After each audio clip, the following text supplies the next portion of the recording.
지난 시간에는 우리가 솔로몬이 성전을 건축한 이야기를 살펴보았었는데요. 오늘은 이제 성전을 다 건축한 솔로몬이 이번에는 왕궁을 짓는 이야기를 오늘 기록하고 있습니다. 솔로몬이 왕궁도 지었는데 왕궁은 몇 년 동안 지었다고 되어 있죠? 13년 동안 지었습니다. 성전은 몇 년에 걸쳐서 지었죠? 7년입니다. 아직도 그걸 기억을 하고 있다니 대단합니다. 성전은 7년 동안 지었는데 왕궁은 13년 동안 지었다. 거의 2배에 가까운 그 기간 동안 지었다고 하는 것이 오늘 열왕기상 7장 말씀에 기록되어 있습니다. 크기는 어느 정도일까요? 성전의 크기와 왕궁의 크기가 어느 정도 될까요? 오늘 말씀을 보니까 이 왕궁의 크기는 가로가 50, 길이가 100, 높이가 30. 그러니까 성전과 비교하면 성전이 큽니까? 왕궁이 큽니까? 왕궁이 훨씬 크게 지은 거죠. 성전은 60, 20, 30이었는데 60, 20, 30이었는데 왕궁은 100, 50, 30이니까 높이는 같지만 길이는 약 2배, 너비는 약 2.5배로 왕궁을 훨씬 더 크게 진 거죠. 그러니까 성전의 그 부피보다 왕궁의 부피가 몇 배 정도로 더 컸을까요? 산수 잘 하시는 분. 대략 5배 정도 큰 왕궁을 지은 겁니다.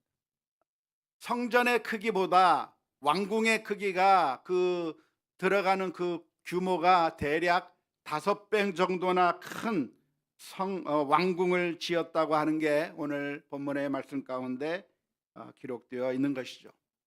그러니까 솔로몬이 성전을 짓는데 걸린 시간과 그리고 그 규모가 왕궁을 짓는데 걸린 시간과 그 규모랑 비교해 본다면 왕궁을 훨씬 더 크게 훨씬 더 긴 기간에 걸쳐서 왕궁을 지었다고 하는 이 열왕기상 7장의 기록을 보면서 여러분들의 마음에 어떤 느낌이 드셨습니까? 배신감을 느끼셨습니까? 솔로몬이 하나님의 성전을 짓는 데는 정말 성전을 짓기 위해서 최선의 노력을 한 것 같은데 성전보다도 더 큰 왕궁을 그렇게 크게 지었다고 하는 사실에 대해서 아마 배신감을 느끼시는 분들도 있을지 모르겠습니다. 솔로몬이 신앙적으로 정말 하나님의 성전을 짓기 위해서 최선의 노력을 한 것 같았는데 성전보다도 더 큰 왕궁을 지은 것이고, 오늘 본문의 말씀 가운데 보니까 성전에 그렇게 화려하게 백향목으로 지었던 것과 같이, 성전에 지었던 것과 똑같이 왕궁도 그렇게 화려하게 지었다고 하는 그 이야기를 보면서 솔로몬의 진짜 마음이 어디에 있는가, 성전을 짓는 데 있었던 것이 아니라 왕궁에 더 많이 그의 마음이 있었던 것은 아닐까, 그렇게 의심하기가 쉬울 수 있겠습니다. 하지만 굳이 그렇게 생각할 필요는 없겠습니다. 어쩌면 왕궁을 더 크게 짓고 왕궁을 더 오랫동안 지었던 것은 어쩌면 자연스러운 일이라고 할 수가 있겠습니다. 왜냐하면 건축이라고 하는 것은 무엇인가요? 건축이라고 하는 것은 기능에 맞게, 그 활용도에 맞게 짓는 것이 그게 건축인 것이죠. 그러니까 성전에서는 무슨 일을 해야 됩니까? 성전에서는 제사를 드리는 일이 필요했던 것이기 때문에 제사를 짓는 용도로는 7년의 기간 동안에 이 정도의 규모로 성전을 지으면 그 정도로 충분했던 것입니다. 하지만 왕궁이라고 하는 것은 어느 곳인가요? 왕궁은 솔로몬이 혼자 사는 곳인가요? 아니요. 솔로몬이 혼자 사는 것이 아니라 그 안에서 모든 신하들이 와서 함께 있기도 하고, 거기서 정사를 논하기도 하고 수많은 일들이 그 왕궁 안에서 이루어져야 되기 때문에 성전에서 일어나는 그 규모보다 왕궁에서 일어나는 규모가 훨씬 더 크고 훨씬 더 많은 일들이 왕궁 속에서 일어나기 때문에 왕궁이 당연히 커야 하는 것이죠. 성전이 더 커야 하는 것이 아니라 왕궁이 더 큰 것은 맞는 거예요. 그게 잘못된 것이 아니라 솔로몬의 마음이 하나님을 예배하고 하나님을 섬기는 마음보다 자신을 위한 왕궁을 위해서 더 큰 마음을 가지고 있고 더 큰 일을 이 왕궁에 신경 썼다라고 그렇게 비난할 것이 아니라 할 수 있겠습니다. 그만큼 그 안에서 많은 일들이 일어나기 때문에 그런 것이죠. 따라서 우리가 적절한 관점을 가져야 하는 것이 옳다고 생각이 드는데요. 종종 우리 크리스천들이 영육 이원론에 빠지는 경우가 많이 있습니다. 영과 육의 이원론, 성과 속의 거룩할 성, 세속할 더러울 속자의 성과 속의 이원론에 빠져서 무엇이 중요한가? 영적인 일이 중요하고 하나님을 예배하는 것이 중요하지만, 그러나 이 세상에서 우리의 삶이라고 하는 것은 가치가 없는 것이고 그것은 먹고 살기 위해서 겨우 하는 것이고 해서 우리의 삶에서 정말 중요한 것은 무엇인가? 하나님을 예배하는 것이 중요하지만 우리의 삶이라고 하는 것은 별로 의미가 없는 것이라고 하는 그런 영육 이원론의 함정에 빠지는 경우가 많이 있습니다. 그리고 그렇게 영육 이원론에 빠져서 영적인 일에 최선을 다하고 영적인 일에 정말 헌신을 다하는 사람이야말로 최고의 사람이고, 이 세상의 일을 열심히 하는 것에 대해서는 그건 가치 없는 것이고 세속적인 일이고 그것은 믿음이 없는 일이라고 그렇게 폄하해 버리는 경우가 우리 크리스천들 가운데 많이 있게 되겠는데요. 사실은 그렇지 않습니다. 우리가 하나님을 예배하는 것도 중요하지만 하나님을 예배하는 것이 중요함과 동시에 또한 우리에게 주어진 이 세상에서의 사명이 있는 것이죠. 따라서 그 사명을 따라서 신실하게 살아가는 것도 아주 중요한 것이라고 하겠습니다. 따라서 솔로몬이 건축 두 가지 프로젝트를 진행했는데, 하나는 어떤 프로젝트인가? 성전을 짓는 일이었어요. 그 성전을 7년 동안에 그리고 최선을 다해서 최상의 성전을 만들어냈다고 하는 것은 정말 중요한 일이었고, 그것은 믿음이 있기 때문에 가능한 일이었고, 그것은 하나님을 예배하기 위한 솔로몬의 믿음의 표현이라고 말할 수가 있겠습니다. 하지만 왕궁을 짓는 일은 그럼 무엇인가? 이것은 이기적인 것이고 왕궁을 짓는 것은 그저 솔로몬 개인을 위한 것이고 이것은 별로 가치 없는 세속적인 일이라고 폄하할 것이 아니라, 사실은 솔로몬을 누구로 세워준 거죠? 왕으로 세웠어요. 제사장으로 세운 게 아니라 솔로몬은 왕인 거예요.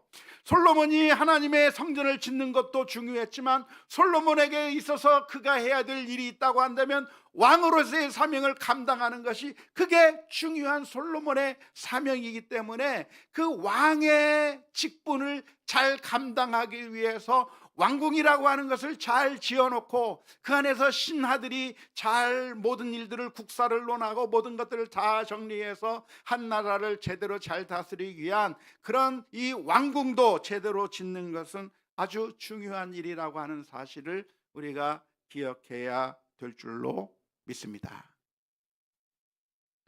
지난 시간에 우리가 솔로몬 왕궁에서는 하루에 먹는 그 음식의 양이 얼마만큼이었는가 하는 그 부분에 대해서 살펴본 적이 있습니다. 열왕기상 4장 22절에서부터 23절 말씀에 보면 이렇게 기록되어 있는 것이죠. 솔로몬의 하루의 음식물은 가는 밀가루가 30고루요 굵은 밀가루가 60고루요 살진 소가 10마리요 초장의 소가 20마리요 양이 100마리이며 그 외에 수사슴과 노루와 암사슴과 살진 새들이었더라. 이걸 누가 혼자 다 먹었어요? 솔로몬이 다 먹었습니까? 아니요. 살진 소, 엄청나게 뭐 무슨 소, 양, 새, 뭐 사슴, 이 모든 몇십 마리 되는 이 짐승들을 하루에 다 먹어치웠는데 솔로몬 혼자 다 먹은 게 아니에요. 누가 먹었어요? 솔로몬의 참모들이 먹는 거예요. 솔로몬의 궁정 안에서 일하고 있는 신하들, 병사들, 그 안에서 움직이는 모든 사람들이 그 안에서 하루에 먹는 양이 그만큼 어마어마했다고 하는 것은 솔로몬의 왕궁에서 일하고 있는 그 인원들이 정말 많았다고 하는 것을 보여주는 것입니다. 이렇게 많은 음식물을 먹었던 것이 사치한 것이라고 할 수 있을까요? 물론 사치의 요소가 있을 수 있었겠고, 가난한 사람들을 생각한다면 좀 줄이고 나누는 것이 필요하다고 비판하려고 한다면 비판할 수는 있을 것입니다. 하지만 그만큼 관리가 많았었던 것이고 하나의 나라를 운영해 나가기 위해서는 당시에 강대국이라고 그렇게 만들어져 있는데, 그 강대국을 유지하기 위해서는 그만큼의 많은 일꾼들이 필요했기 때문에 그렇게 많은 음식물이 필요했었던 것이고, 음식들만 필요한 것이 아니라 그 음식물을 만들기 위해서는 부엌이 우리 교회 부엌만큼만 있으면 될까요?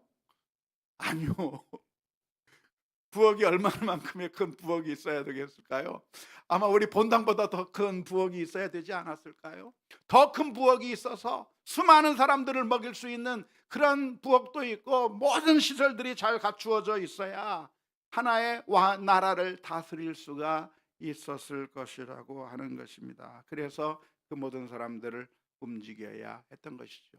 따라서 솔로몬이 성전을 지은 것은 거룩한 일이지만 왕궁을 지은 것은 그것은 이기적인 일이고 그것은 비난을 받아야 될 것이 아니라 사실은 솔로몬이 왕으로서의 그 기능을 해 나가기 위한 필수적인 건축이 왕궁이라고 하는 것으로 나타났다고 보는 것이 옳을 겁니다. 왕궁은 누가 지었어요? 솔로몬이 지었는데 솔로몬의 아버지인 다윗은 왕궁을 지었을까요? 안 지었을까요? 다윗도 왕궁을 지었어요. 다윗이라고 하는 사람도 성전을 짓기 전에 먼저 왕궁을 지었어요. 먼저 왕궁을 짓고 그 다음에 성전을 지으려고 했지만 하나님께서 짓지 못하게 하셔서 그냥 재료만 준비한 것인데요. 다윗은 믿음의 사람이었나요? 세속적인 사람이었나요? 다윗도 하나님의 마음에 합한 사람이었다고 하는 이 다윗도 성전을 짓기 전에 왕궁을 지을 수밖에 없었는데, 그 왕궁을 지을 수 있었던 이유가 무엇입니까? 그것은 한 나라를 잘 다스리기 위한 것이라고 할 수 있겠습니다. 사무엘하 5장 11절 말씀에 보니까 이렇게 기록되어 있습니다. 두로왕 히람이 다윗에게 사절들과 백향목과 목수와 석수를 보내매 그들이 다윗을 위하여 집을 지으니, 그랬던 것이죠. 그러니까 다윗도 외국의 근로자들을 불러들여서 다윗의 왕궁을 짓는 일들을 한 것이고, 그것이 성전을 짓기 전에 그 왕궁을 지었지만 그것은 이기적이거나 나쁜 일이라고 말할 것이 아니라 사실은 왕으로서의 그 기능을 수행하기 위한 필요한 일이었다고 보는 것이 옳을 줄로 믿습니다. 그런 의미에서 저는 우리 교회 성도님들이 영적인 면에서뿐만이 아니라 일상의 삶 가운데서도 잘 되어 나가는 것을 바라고 기도하고 있습니다. 우리 교우들을 향한 간절한 소망이 있다고 한다면 무엇일까? 그것은 먼저 영적으로 깨어 있는 것이죠. 하나님이 누구이신가를 알고 하나님께 예배하러 나오고 하나님 앞에 찬양하는 그런 믿음의 사람들이 되는 것을 간절히 소망하고 있는 것인데요. 그 옛날 솔로몬이 성전을 세운 것처럼 우리 교회 성도들도 각자 나름대로의 성전을 짓는 사람들이 되었으면 좋겠다고 하는 생각이 들어요. 신약적인 관점에서 성전이라고 하는 것은 무엇입니까? 하나님을 모시는 삶이 성전인 것이죠. 우리의 삶이 하나님 앞에 예배하는 삶, 하나님 앞에 사는 그런 성전을 짓는 삶이 우리 모두의 삶 가운데서 다 있었으면 좋겠고, 그런 거룩한 삶을 우리 모든 성도님들이 잘 살았으면 좋겠어요. 그런데 그것만이 소망이 아니라 또 우리 성도님들의 삶 가운데 왕궁을 잘 짓는 삶을 살 수 있기를 소망하고 있습니다. 신앙적인 면에서만 잘 되는 것이 아니라 우리들의 일상의 삶 가운데서도, 주일날 와서 예배 드리는 것만이 잘 되는 것이 아니라 우리의 평상시의 삶 가운데서도 이런 분야 저런 분야에서 하나님께서 우리를 앉게 해주신, 그 자리에 있게 해주신 분야가 있는데, 그 분야에서 우리 성도님들의 삶이 그 옛날 솔로몬이 왕궁을 잘 지었던 것처럼 우리 성도님들의 삶 가운데서도 사역들이 잘 이루어져서 회사가 커나가기도 하고, 또한 가게가 잘 되기도 하고, 또한 여러 가지 직장에서 잘 모든 일들을 잘 수행하기도 하고, 모든 역할들을 잘 감당하는 그런 복된 그런 공동체가 되었으면 좋겠다고 하는 것이 간절한 소망입니다. 이번에 우리 교회 청년 가운데 오늘 성경을 읽었던 박명원 형제가 카페를 저기 이서 저기 어디죠, 미래병원 가는 그 입구 쪽에 카페를 하나 지었다고 해서 가봤는데, 카페가 세상에 교회보다 더 커요. 그걸 보고 배가 아팠을까요? 아니요. 보니까 솔로몬 왕궁도 더 커요. 그걸 보면서 잘 됐으면 좋겠다. 그래서 참 이곳에 와서 참 마음의 편안함을 누리고 쉼과 안식을 누리는 사람들을 많이 서빙하고 도와주는 그런 곳이 되었으면 좋겠다. 여기서 쉼을 얻고 또한 만족을 누릴 수 있는 그런 서비스를 잘해줬으면 좋겠다라고 하는 그런 소망이 마음속에 잘 생기다. 또 우리 교회 성도님들 일하는 그런 직장에 가보면 여기가 참 잘 돼서 수많은 사람들이 와서 치료도 좀 잘 받았으면 좋겠다, 잘 나섰으면 좋겠다. 우리 선생님들이 계시면 우리 선생님을 통해서 우리 아이들이 공부를 잘했으면 좋겠고, 또 우리 아이들이 좋은 길로 인도받았으면 좋겠고, 우리 교회 성도님이 일하고 있는 그 유치원에서 아이들이 정말 잘 따뜻하게 잘 길러졌으면 좋겠고, 모든 영역에서 잘 되기를 그런 마음으로 기도하고 있는 것이죠. 왜냐하면 우리들의 삶이라고 하는 것은 무엇인가, 영적인 면에서만 잘 되는 것이 그게 하나님께서 원하시는 것이 아니라 모든 면에서 잘 되어야만 하는 것이죠. 우리는 이 자리에 앉아서 하나님 앞에 예배를 하고 영광 돌리는 것만 통해서 하나님께 영광 돌리는 것이 아니라 우리들의 삶의 나머지 부분에 있어서도 모든 면에서 하나님께 영광을 올려드릴 수 있는 겁니다. 고린도전서 10장 31절의 말씀에 보면, 그런즉 너희가 먹든지 마시든지 무엇을 하든지 다 무엇을 위하여? 하나님의 영광을 위하여 하라. 우리가 어떻게 하나님께 영광을 올려드릴 수 있어요? 예배를 통해서만 하나님께 영광을 올려드릴 수 있어요? 아니요. 무엇을 통해서도? 먹는 것을 통해서도, 마시는 것을 통해서도, 우리들의 일상의 삶을 통해서도 그 자리에서 하나님께 영광을 올려드릴 수 있다. 그래서 우리의 모든 삶이, 우리의 이곳에서 드려지는 예배뿐만이 아니라 우리의 모든 삶의 영역 가운데서 하나님께 영광 올려드리고, 하나님께서 우리를 보내주신 그 사명을 잘 감당하면서 영광을 올려드리는 우리 모두가 다 되어야 될 줄로 믿습니다. 우리가 분명하게 기억할 것이 있다고 한다면, 신앙적으로 보이는 일들을 통해서도 사실은 하나님께 영광을 돌려드리는 것이 아니라 하나님께 모욕적인 일이 될 수도 있고 하나님의 영광을 가리는 것이 될 수도 있다고 하는 것을 기억하셔야 합니다. 제사를 잘 드리면 그것이 무조건 하나님께 영광이 되는 것인가? 아니에요. 사울이 드렸던 제사는 하나님께서 기뻐하지 않았던 제사이고, 이스라엘 백성들이 가져왔던 제사도 역시 하나님께서 기뻐하지 않았던 것이고, 가인의 제사도 하나님이 받지 아니하셨을 뿐만 아니라 바리새인들이 드리는 그 금식, 기도, 구제 이런 것들이 그냥 자기 자신의 영광을 위한 것이지 하나님께는 아무런 의미가 없었던 것과 마찬가지로, 우리는 너무나도 단순하게 생각해서 영적인 일을 하면 그것은 하나님께 영광이고, 세속적인 일을 하면 그것은 하나님께 영광이 안 되고, 그렇게 생각하는 경향이 많이 있는데 아니에요. 우리는 예배를 드리면서도 하나님의 영광을 가려버릴 수도 있고, 우리는 이 세상의 일을 하면서도 하나님께 영광을 올려드릴 수 있는 이 가능성이 있다고 하는 사실을 기억하면서 우리의 모든 삶의 영역 가운데서 하나님의 영광을 드러내는 우리 모두가 다 될 수 있기를 주님의 이름으로 축원합니다. 제가 총신대학에 들어가서 공부하고 있을 때 세계적인 석학인 누슨 박사가 우리 총신대학에 와서 강연을 하던 때가 있었습니다. 세계적인 변증 학자인 누슨 교수가 그때 웨스트민스터 신학교 교수였는데요.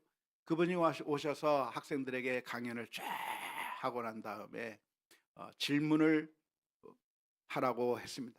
그때 제가 손 들고 질문했어요. 교수님, 제가 신학생으로서 지금 공부하고 있는데 도대체 학문과 경건을 어떻게 밸런스를 맞춰야 될지 교수님의 생각을 듣고 싶습니다.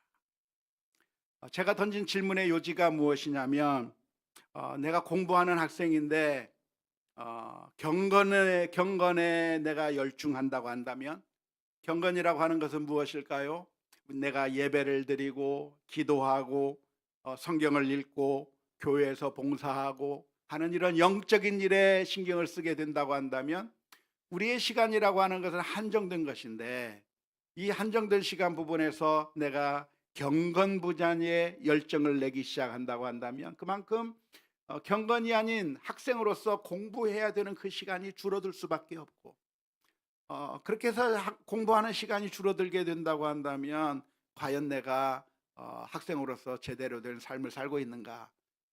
그런데 공부를 열심히 잘하기 위해서 공부에 너무 열심히 하다 보면 교회 봉사도 좀 줄어들 수밖에 없을 것이고, 영적인 일도 좀 줄어들 수 있을 것이고, 이렇게 되는데, 우리 한정된 시간 안에서 교수님, 어떻게 밸런스를 맞추는 것이 좋겠습니까? 학문과 경건, 경건과 학문, 이 밸런스를 어떻게 맞춰 나가는 게 그게 좋을까요? 라고 질문을 던졌습니다.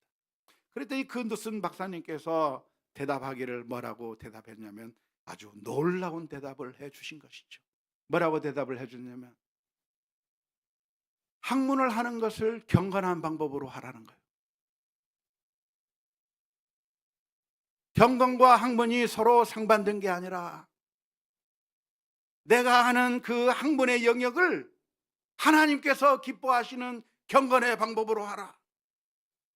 지금까지 제가 신앙생활을 하면서 이분법적으로 늘 생각하면서 지내왔는데, 그 교수님이 와서 하는 이야기가 우리가 하는 그 모든 일들이 하나님 앞에 경건한 마음으로, 경건의 자세로, 경건한 학문을 하라고 하는 그런 대답을 해줬을 때, 엄청난 충격적인 그 느낌을 받게 되었습니다. 그런데 그게 사실 성경적인 가르침이에요. 성경적인. 우리가 늘 하나님 앞에 기도하기만 하면, 하나님 앞에 엎드려 찬송하기만 하면 하나님께서 그것을 제일 기뻐하시는 것이라고 착각하기가 쉬운데요, 그게 아니라 우리들의 삶 가운데서 우리들이 직장에서 한 아이를 돌본다고 한다면 그 아이를 돌보는 그것이 의미 없는 일이 아니라 예수 그리스도의 사랑으로 따뜻하게 최선을 다해서 돌보아 주는 것. 만일 우리가 직장에서 일을 하게 된다고 한다면 그 직장에서 정말 하나님을 경외하는 마음으로 최선을 다해서 섬기고 봉사하는 그 모든 것들이, 내가 학생이라고 한다면 학생으로서 열심히 공부를 하면서 하나님께 영광이 올려드리는 방법으로 하게 될 것이고, 내가 정치를 하게 된다고 한다면 하나님의 뜻을 구현하는 그런 정치를 하고, 내가 재판장이라고 한다면 이 땅에 하나님의 정의와 공의가 바르게 서도록 그렇게 정직한 판단을 내리는 것이 하나님께 영광이 될 일이 될 것이고, 내가 교사라고 한다면, 공무원이라고 한다면 그 분야에서 하나님께서 기뻐하실 일들을 하는 것이 아주 중요하다고 하는 사실을 기억하고, 우리의 삶의 전 영역 가운데서 하나님께 영광이 되는 그런 삶이 되어야 될 줄로 믿습니다. 오늘 우리는 예수 그리스도로 말미암아 구원을 받은 하나님의 자녀들입니다. 요셉처럼 가는 곳곳마다 하나님 앞에 하듯이, 주인에게 하는 것이 주인에게가 아니라 주께 하듯이 하는, 정말 하나님께 영광 올려드리는 우리의 모든 삶이 다 될 수 있기를 주님의 이름으로 축원합니다.